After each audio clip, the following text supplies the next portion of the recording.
In 1958, a one-bay garage mechanic named Walt worked off a gravel lot outside Hattiesburg, Mississippi. A widow drove in with a Chevy that ran rough and burned a quart of oil a week. Walt never lifted the hood. He reached into a cigar box on his bench. A thin tin of grease, a feeler gauge, a screwdriver. 40 minutes later, the engine idled smooth as water. He charged her $2. That Chevy ran another 240,000 miles on its original block. The trick Walt used that morning is on this list, and a modern dealership charges $400 to do the same repair, worse. We did not lose this because cars got better. We lost it because an industry was built on one idea, that the engine was too complicated to touch. A 1958 mechanic kept an engine alive with a cigar box of parts. The whole box cost less than a sandwich. He used his hands. He used his ears, a few cents of grease, a few minutes of patience.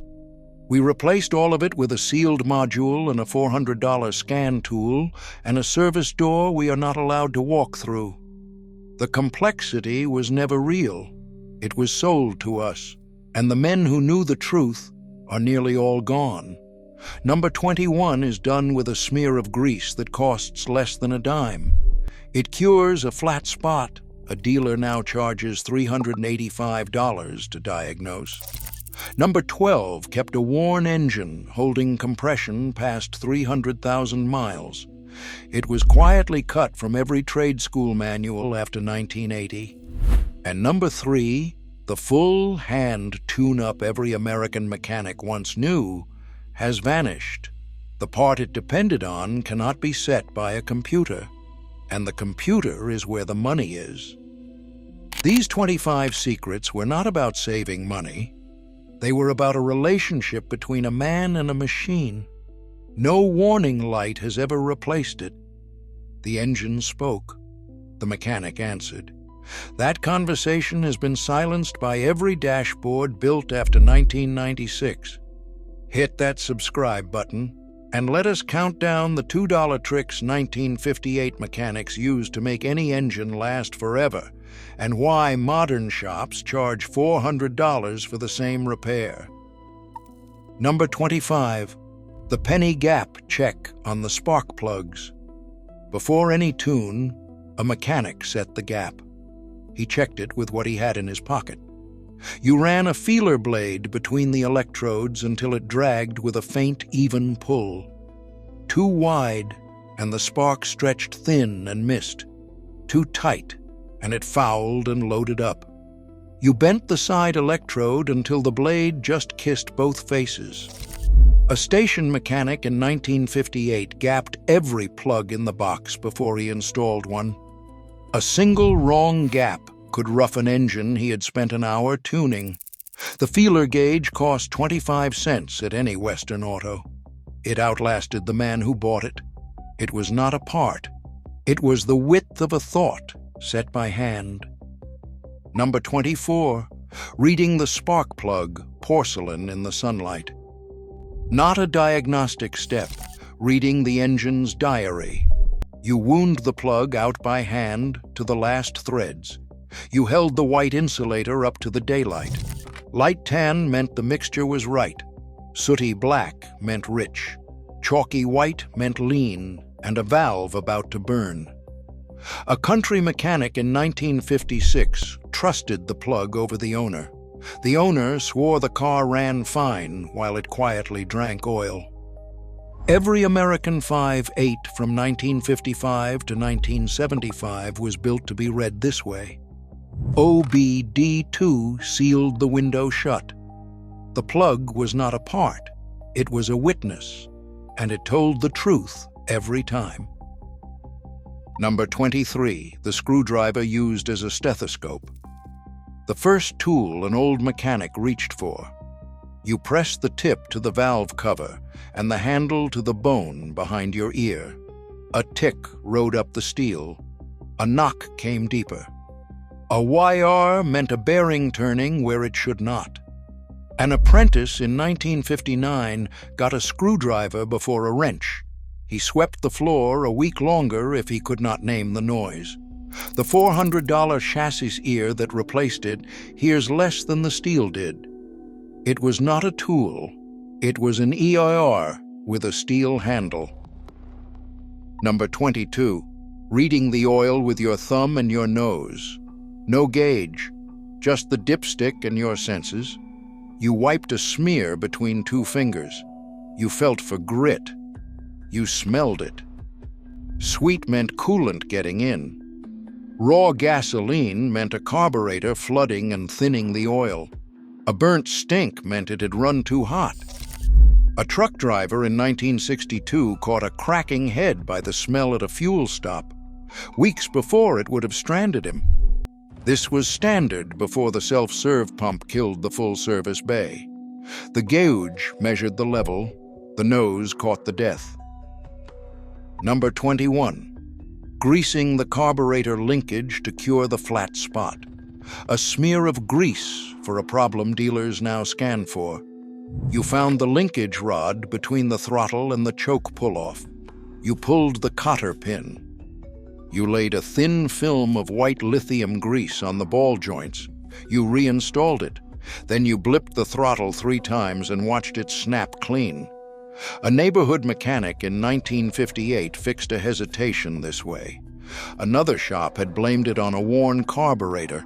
A dealer now charges $385 to scan for the same stumble. Total cost, a smear of grease.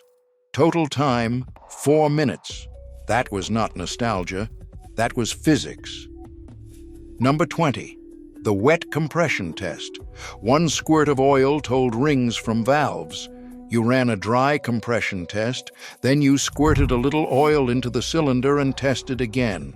If the number jumped, the rings were worn. If it stayed low, the valves were leaking. A rebuilder in 1957 used this to keep an honest man from paying for the wrong repair. The procedure sat in every shop manual through the 1970s. Then it thinned out as engines became throwaways. It was not a teardown, it was $1 of oil that made the teardown unnecessary. Number 19. Setting the valve lash by feel. Before hydraulic lifters spread, valves were set by hand every 10,000 miles. You slid the blade between the rocker and the stem. You worked it until it dragged with a faint, even resistance. Then you locked it down. Too tight burned a valve. Too loose hammered the train to death. Polish and Italian mechanics in the 1950s in Detroit handed you the blade. They said, "Set them, drive it, come back." Hydraulic lifters sealed the adjustment away in the 1970s. A craft of the fingers went quiet. The blade did not measure the gap. His fingers did. Number 18. Setting the ignition points and the dwell. A weak spark killed engines slowly.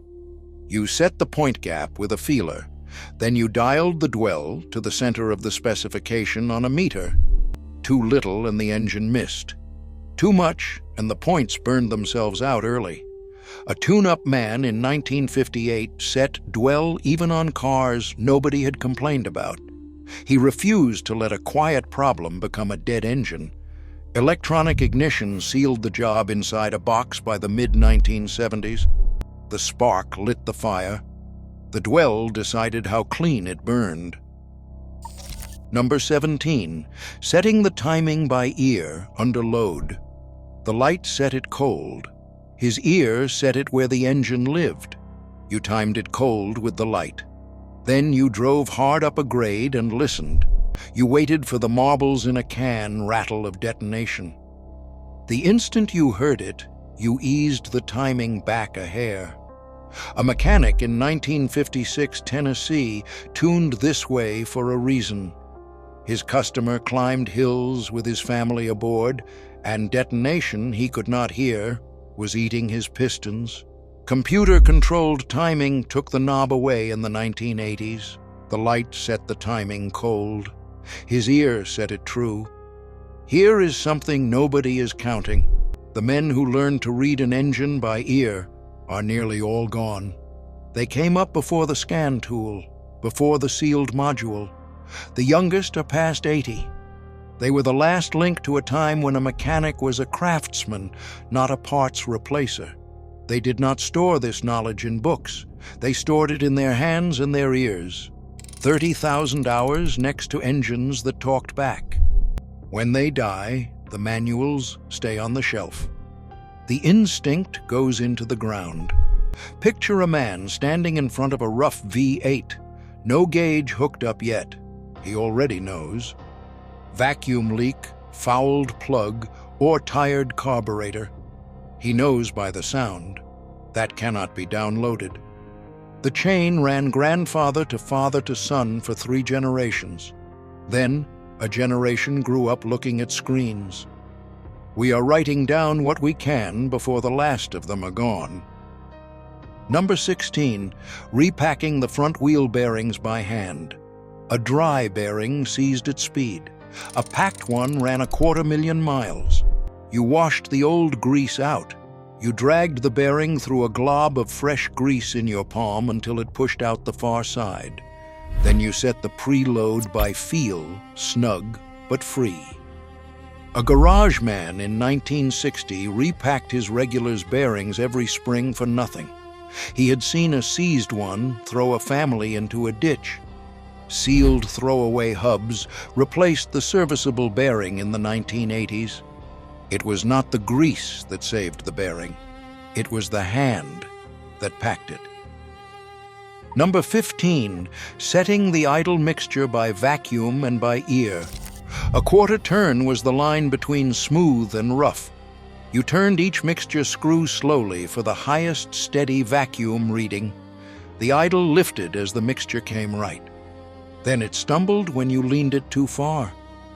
A station mechanic in 1962 set a mixture by sound alone. He knew a lean stumble from a rich lope. He knew it the way you know the cough of someone you love.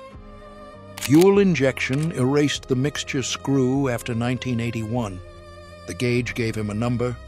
His ear gave him the engine. Number 14, lapping the valves to a true seat. This kept worn engines holding compression long past their time. You smeared grinding compound on the valve face. You spun it against the seat until a clean gray ring showed all the way around. Then you washed every trace of grit away. A rebuilder in 1956 lapped valves the way a man hones a knife, slow and even. He would not rush it for any price. Hardened seats and unleaded gas in the mid-1970s ended the art. The compound cut the metal. His patience cut it true. Number 13, the vacuum gauge and the dance of its needle. One gauge read 30 faults from a single port. You hooked it to a manifold port and watched the needle. Steady meant healthy. A flicker meant a burned valve. A slow drift meant a vacuum leak. A rhythmic swing meant a head gasket. A shop owner in 1958 made his apprentices call the fault before the gauge settled. The gauge cost $5.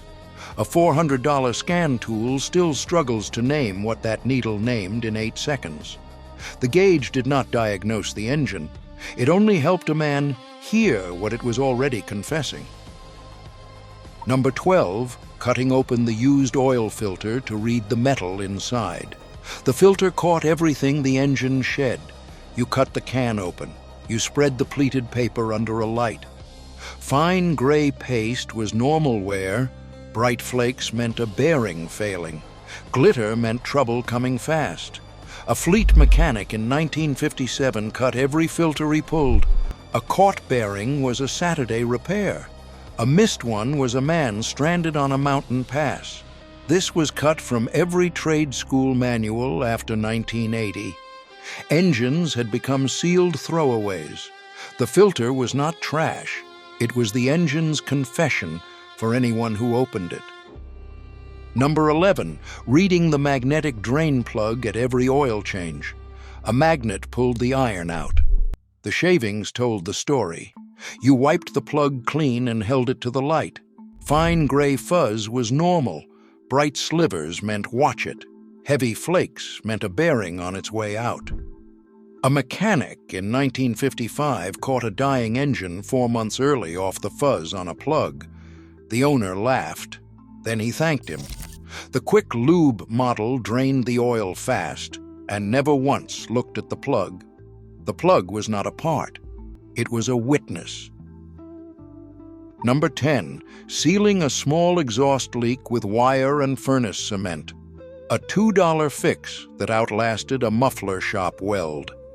You packed the leak with high-heat furnace cement. You wrapped it tight with safety wire while the cement was soft. The wire held the patch as it baked hard on the hot pipe. A country mechanic in 1953 kept wire and cement in a cigar box. $2 all in. He kept a neighbor's exhaust quiet for years. This was roadside knowledge before shops would only replace the whole muffler.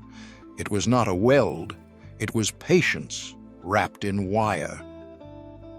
Number 9. Freeing a stuck valve or lifter with the right oil and patience. A tick most shops now answer with a new engine. You ran a flush of light oil, then good detergent oil. You let it idle warm while you worked the throttle to wash the varnish loose. By morning, the tick was often gone. A neighborhood mechanic in 1961 saved a widow's only car this way, for the price of an oil change. A shop had quoted a rebuild she could not pay. As engines turned disposable, the cheap cure was forgotten. The cure still works. They stopped offering it because the rebuild pays better. There is a reason no one teaches you to read your own engine anymore. In 2021, the right to repair movement won a partial victory in Massachusetts. It forced automakers to share diagnostic data with independent shops. The industry spent over $25 million fighting it. It fights it still. The reason is the math. The dealership service network in this country earns $116 billion a year. That number depends on you not understanding what is wrong with your car. A man who could read a spark plug did not need a $185 scan. A man who could grease his own linkage did not need a $385 diagnosis. Every secret on this list made a driver harder to sell to. The $5 vacuum gauge was worth more than any extended warranty. That is exactly why no one teaches you to read it. The craft was not lost. It was made unprofitable and then allowed to die. Number 8. Warming the engine before draining the oil. Hot oil carries the dirt out. Cold oil leaves half in the pan. You ran the engine to operating temperature before you pulled the plug. Warm oil ran thin and fast. It carried the grit and the sludge out with it. A Hudson mechanic in 1957 refused to drain a man's oil until the engine had idled 4 minutes. He would say, "Drain it cold and half the dirt stays in." The quick lube model drains cold to save 2 minutes. Hot oil leaves clean. Cold oil leaves the dirt behind. Number 7. Letting the oil drain the full 10 minutes. Patience the modern shop cannot afford. You pulled the plug and walked away. You let the last of the old oil weep from the pan. A rushed drain left a cup of filthy oil behind to foul the fresh fill. A fleet mechanic in 1965 timed his drains by the coffee cup. The Chevy he serviced this way logged over 600,000 miles on its original bottom end. The coupon shop cannot leave a car on the rack that long and still make the margin. The fresh oil was never the problem. The old oil he left behind was. Number 6. Changing the first oil at 500 miles, not 3,000. The break-in miles carry the dirt that kills engines. A fresh engine sheds metal and casting grit in its first miles. It ground every bearing it touched. You drained that first oil early. You cut the filter to read it. You refilled clean. A mechanic in 1957 did this against the factory schedule. He had torn down enough young engines to know what those miles left behind. Extended drain intervals buried the habit by the 1990s. The factory wrote 3,000. The engine wrote 500. He believed the engine. Number 5, priming the oil and watching the pressure climb. The first dry seconds do more harm than 1,000 miles. After any oil change, you stood at the gouge. You watched the needle climb and the lifters quiet as oil reached the top of the engine. Only then did you let it move. A Mobil station owner in 1956 would not release a car for the first 60 seconds. A Ford engineer later told him it was the most important thing he did. The drive-through model put speed first. The first turn of a primed engine is gentle. The first turn of a dry one is a wound. Number 4, driving the first mile gently after a cold start. Not a rule a mechanic enforced, a discipline a driver kept. You did not floor it out of the driveway. You drove the first mile easy. The oil reached every bearing. The metal warmed to its clearances. For a man in 1965 who saved 8 years for his first new car, the gentle first mile was respect. The car was bought with overtime and lunches packed from home. Modern drivers floor it cold and wonder why timing chains stretch at 80,000 miles. It was not technical knowledge. It was gratitude in mechanical form. Number 3, the complete tune-up done by hand. Points, plugs, condenser, timing, dwell, and mixture. Set by one man in under an hour. You replaced the points, plugs, and condenser. You set the dwell. You timed it with a light and refined it by ear. Then you set the mixture by vacuum. Every adjustment fed the next. A station mechanic in 1968 did all of it for $14.95 while you waited. His hands moved without his eyes having to follow. The feedback carburetor in 1981 and OBD2 in 1996 sealed it inside a computer. It was not a service. It was a man telling an engine he had been paying attention. Number 2, the weekly walk around the mechanic taught the owner. The best craftsman alive cannot save an engine its owner runs into the ground. You checked the oil and the coolant every week. You looked at the belts. You looked at the ground where the car had sat overnight. A drop of oil meant something. A puddle meant the week's plan had changed. A garage man in 1958 sent every customer home with this habit. He treated the driver as the engine's first mechanic. AAA found in 1968 that drivers who inspected weekly had far fewer breakdowns. The mechanic made the engine sound. The habit kept it that way. Number 1, listening to the engine before you ever put it in gear. That is all. Before you backed out, you sat 10 seconds and listened. You started it, and you did not move. The idle was either steady or it was not. A faint miss, a slight roughness, an unfamiliar tick. You caught it before you rolled. Most mornings, nothing was wrong. But every breakdown in the history of the automobile announced itself first. Your grandfather did this without calling it anything. He called it noticing. 10 seconds every morning for 50 years. He never once waited on a shoulder for a tow. We replaced the ear with a check engine light. The light is the last thing to speak, not the first. Number 1 is not a trick.